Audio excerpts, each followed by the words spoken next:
Hello friends, welcome to Jio Study. दोस्तों, इस video में हम देखेंगे मगध साम्राज्य को। इससे पहले हम 16 महाजनपदों को देख चुके हैं, उनकी लोकेशन का आपको पता चल गया होगा। अगर वो वीडियो आपने अभी तक नहीं देखी है तो वो वीडियो आप देख लेना, क्योंकि दोस्तों मगध साम्राज्य के उत्कर्ष को पढ़ने से पहले हमें कुछ महाजनपदों की लोकेशन का पता होना जरूरी है। तो जिनकी लोकेशन का पता होना जरूरी है, पहले हम उनकी लोकेशन को देख लेते हैं।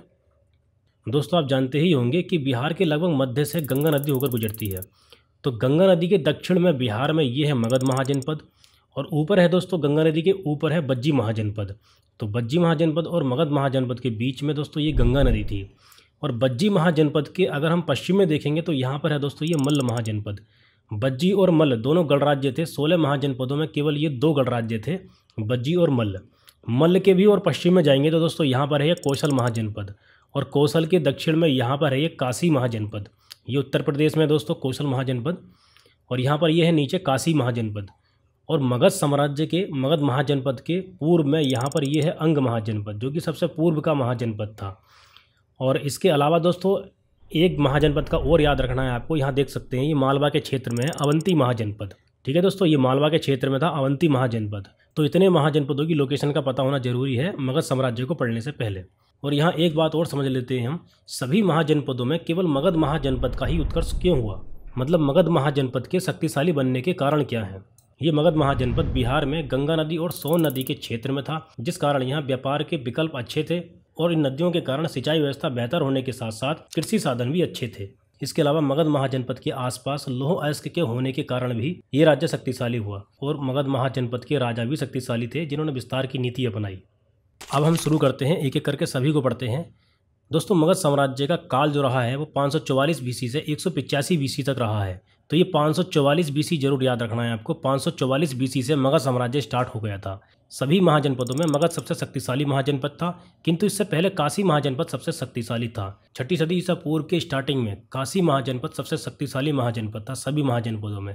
उसके बाद मगध महाजनपद सबसे शक्तिशाली बना। मगध साम्राज्य का सबसे पहला उल्लेख मिलता है अथर्ववेद में। मगध साम्राज्य पर 7 वंशों ने शासन किया। ये वंश हैं हर्यक वंश, शिशुनाग वंश, नंद वंश, मौर्य वंश, शुंग वंश, कण वंश और सातवाहन वंश। इन 7 वंशों को दोस्तों एक शब्द हसीन मशूक़ से आप याद कर सकते हैं।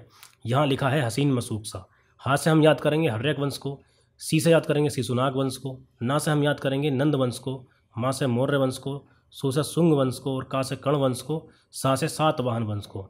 इस एक शब्द से 7 वंशों के क्रम को आप याद कर सकते हैं, जिससे कि आपका समय बचेगा। तो पहले हम इसमें देखते हैं हर्यक वंश को। हर्यक वंश का समय 544 बीसी से 412 बीसी तक रहा है। तो ये स्टार्टिंग का समय आपको जरूर याद रखना है, 544 बीसी। हर्यक वंश का सबसे प्रथम शासक था बिंबिसार। बिंबिसार को हर्यक वंश का वास्तविक संस्थापक माना जाता है, और ये मात्र 15 वर्ष की आयु में गद्दी पर बैठा था। तो 52 वर्ष इसने शासन किया, जो कि भारत के इतिहास में सबसे लंबा शासनकाल है बिंबिसार का, 544 से 492 बीसी तक, 52 वर्ष तक।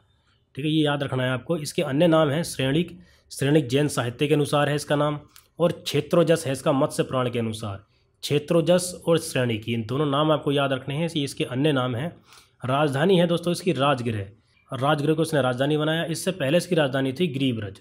बिंबिसार ने राज्य विस्तार और अपनी स्थिति सुदृढ़ करने के लिए विवाह संबंधों का सहारा लिया, जिसमें दोस्तों बिंबिसार ने 3 शादियाँ की। इन 3 शादियों के बारे में हम देख लेते हैं। पहली शादी की थी महाकौशला देवी से, दूसरी शादी की थी चेलना से, जिसको छल्ला भी बोलते हैं, और तीसरी शादी की थी क्षेमा से। दोस्तों, महाकौशला देवी कौशल नरेश प्रसेनजीत की बहन थी, और यहाँ से इसको काशी दहेज में मिला था। मतलब काशी का कुछ क्षेत्र, कुछ गांव दहेज में मिल गए थे। इसके बाद दोस्तों ये चेलना लिच्छवी गणराज्य के शासक चेटक की पुत्री थी। चेलना लिच्छवी गणराज्य किसके अंतर्गत था? बज्जी महाजनपद के अंतर्गत। मैंने आपको बताया था बज्जी महाजनपद कई गणराज्यों का एक समूह था, जिसमें कि सबसे प्रमुख था लिच्छवी गणराज्य। लिच्छवी की राजधानी क्या थी? वैशाली। और बज्जी महाजनपद की भी राजधानी वैशाली थी। दोनों का जो प्रमुख केंद्र था वो वैशाली था। तो आपको यहाँ याद रखना है, लिच्छवी गणराज्य बज्जी महाजनपद के अंतर्गत आता था, और इसकी राजधानी वैशाली थी। तो चेलना लिच्छवी गणराज्य के शासक चेटक की पुत्री थी। चेलना से शादी करके बिंबिसार ने उत्तरी सीमा को सुरक्षित किया। क्षेमा दोस्तों मध्य प्रदेश की राजकुमारी थी। मध्य प्रदेश मतलब आधुनिक पंजाब के क्षेत्र में था, और इससे दोस्तों मद्रों का सहयोग प्राप्त हुआ बिंबिसार को। यहाँ दोस्तों हमें बिंबिसार के बारे में एक बात का याद रखना है कि बिंबिसार स्टार्टिंग में बौद्ध धर्म का अनुयायी था, लेकिन अपनी पत्नी चेलना के कहने से जैन धर्म को अपना लिया था। बिंबिसार ने चेलना के कहने से बौद्ध धर्म को क्यों अपनाया होगा? क्योंकि दोस्तों चेलना थी लिच्छवी गणराज्य की, और लिच्छवी गणराज्य की राजधानी थी वैशाली। वैशाली के पास ही कुंड ग्राम में महावीर स्वामी का जन्म हुआ था, और महावीर स्वामी किस धर्म से संबंधित थे? जैन धर्म से। इसलिए दोस्तों चेलना ने बिंबिसार से जैन धर्म को अपनाने के लिए कहा। यहाँ दोस्तों आप देख सकते हैं, ये है मगध और यहाँ पर ये है कौशल। बिंबिसार की पत्नी महाकौशला देवी कौशल नरेश प्रसेनजीत की बहन थी। और दोस्तों ये है बज्जी। बज्जी के अंदर ही था लिच्छवी गणराज्य। लिच्छवी गणराज्य की ही थी बिंबिसार की पत्नी चेलना। इसके अलावा दोस्तों बिंबिसार ने अंग महाजनपद के राजा ब्रह्मदत्त को पराजित कर अंग महाजनपद को अपने राज्य में मिला लिया और अपने पुत्र अजातशत्रु को वहां का उपराजा बनाया। यहाँ दोस्तों आप देख सकते हैं, यह है अवंती। अवंती का राजा चंड प्रद्योत जब पांडु रोग से ग्रसित हो गया था तो बिंबिसार ने अपने राज्य वैद्य जीवक को इलाज के लिए भेजा और चंड प्रद्योत स्वस्थ हो गया। तो इस प्रकार दोस्तों अवंती के साथ बिंबिसार ने अपने संबंध मैत्रीपूर्ण बनाए। दोस्तों बिंबिसार ने अपने ज्येष्ठ पुत्र दर्शन को उत्तराधिकारी बनाया था, क्योंकि ये अजातशत्रु जो था ये क्रोध प्रवृत्ति का था, इसलिए दर्शन को इसने उत्तराधिकारी बनाया था। लेकिन अजातशत्रु ने अपने पिता बिंबिसार की हत्या कर दी और खुद स्वयं गद्दी पर बैठा। इसलिए दोस्तों अजातशत्रु को पितृहंता कहा जाता है। और अजातशत्रु की हत्या कर दी थी उदयन ने। अजातशत्रु के पुत्र उदयन ने अजातशत्रु की हत्या कर दी थी। इसीलिए दोस्तों हर्यक वंश को ही पितृहंता वंश कहा जाता है। तो बिंबिसार के बाद आया दोस्तों अजातशत्रु। अजातशत्रु का समय रहा है 492 बीसी से 460 बीसी तक। ये समय आपको याद नहीं रखना है, ये एग्जाम में नहीं पूछा जाता है। अजातशत्रु का एक अन्य नाम कुणिक भी आपको याद रखना है, पितृहंता। कुणिक का अर्थ होता है दोस्तों चालाकी करने वाला, छल कपट करने वाला। तो इसने छल या कपट करके अपने पिता बिंबिसार की हत्या कर दी थी और स्वयं गद्दी पर बैठा था। अजातशत्रु की माता थी महाकौशला देवी। आपको पता है दोस्तों बिंबिसार की 3 पत्नियां थीं, जिसमें कि महाकौशला देवी का लड़का था अजातशत्रु। अजातशत्रु जैन धर्म का अनुयायी था। इससे पहले बिंबिसार जो था वो भी बाद में जैन धर्म का अनुयायी हो गया था, चेलना के कहने से, हमने देखा था अभी। महावीर स्वामी और गौतम बुद्ध की मृत्यु इसी के शासनकाल में हुई थी, और इसी के शासनकाल में 483 बीसी में प्रथम बौद्ध संगीति हुई, बुद्ध के महापरिनिर्वाण के तुरंत बाद। स्थान था दोस्तों राजगृह, क्योंकि राजगृह राजधानी थी। स्थान राजगृह सप्तपर्णी गुफा में। अध्यक्ष थे महाकश्यप, बुद्ध के प्रमुख शिष्य।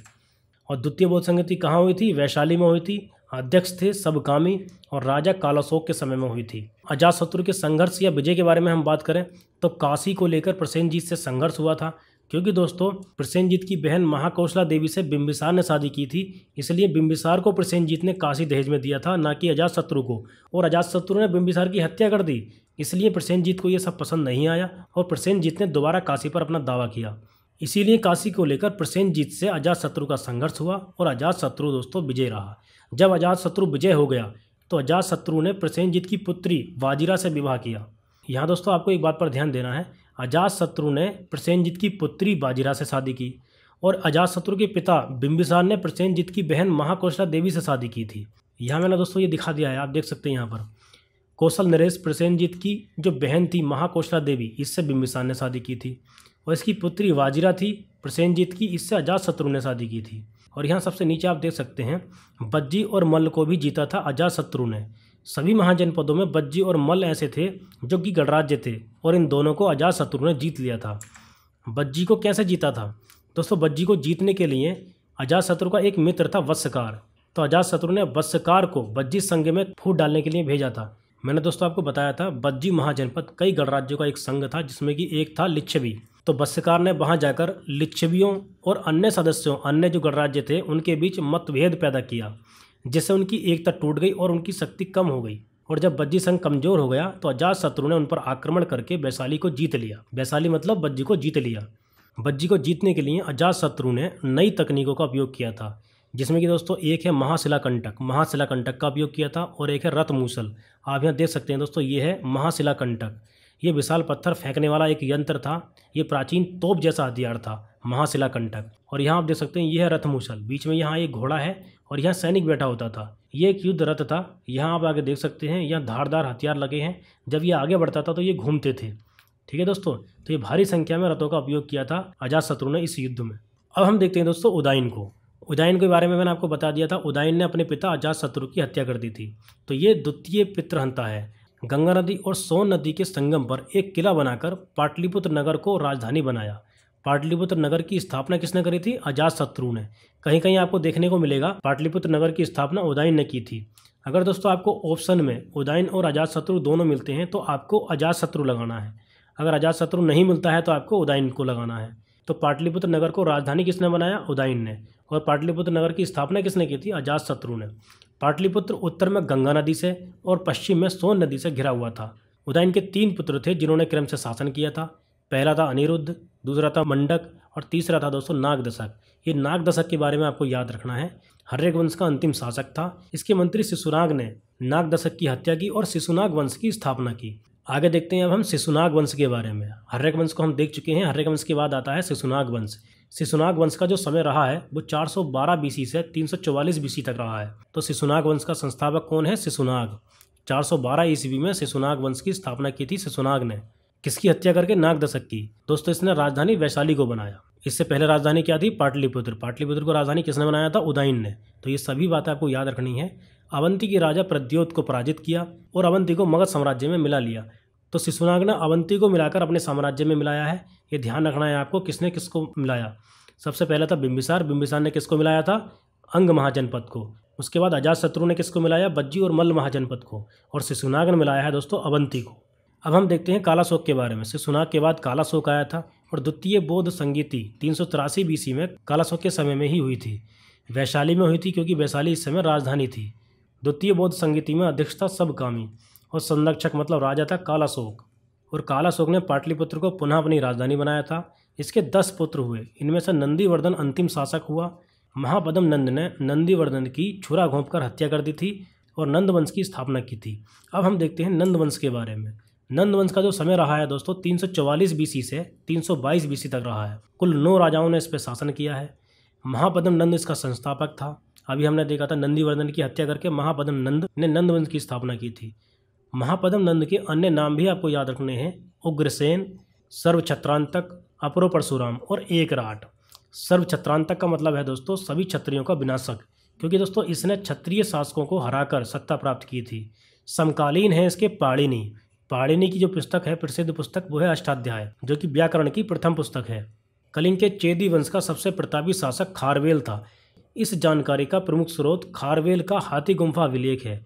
इसमें महापद्म नंद द्वारा कलिंग में नहर खुदवाए जाने का उल्लेख किया गया है।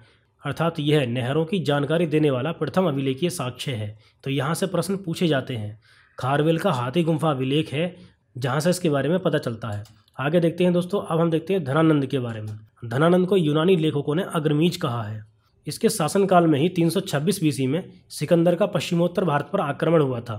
धनानंद अत्यंत लालची था। जनता से बलपूर्वक अत्यधिक कर वसूलने के कारण जनता इससे परेशान थी। चाणक्य की सहायता से धनानंद को पराजित किया और मौर्य वंश की नींव रखी। तो आज इस वीडियो में दोस्तों हम हर्यक वंश, शिशुनाग वंश और नंद वंश को पढ़ चुके हैं। इसकी आगे की वीडियो में हम मौर्य साम्राज्य को स्टार्ट करेंगे। उसके बाद हम प्रीवियस ईयर के क्वेश्चन आंसर के सॉल्यूशन की वीडियो भी लेकर आऊँगा, जिससे कि आपको अंदाजा हो जाएगा किस प्रकार के प्रश्न एग्जाम्स में पूछे जाते हैं। आज की वीडियो में दोस्तों इतना ही। चलिए दोस्तों मिलते हैं नेक्स्ट वीडियो में। अगर ये वीडियो आपको पसंद आई है तो इस वीडियो को लाइक करके चैनल को सब्सक्राइब करना ना भूलें। थैंक यू सो मच दोस्तों।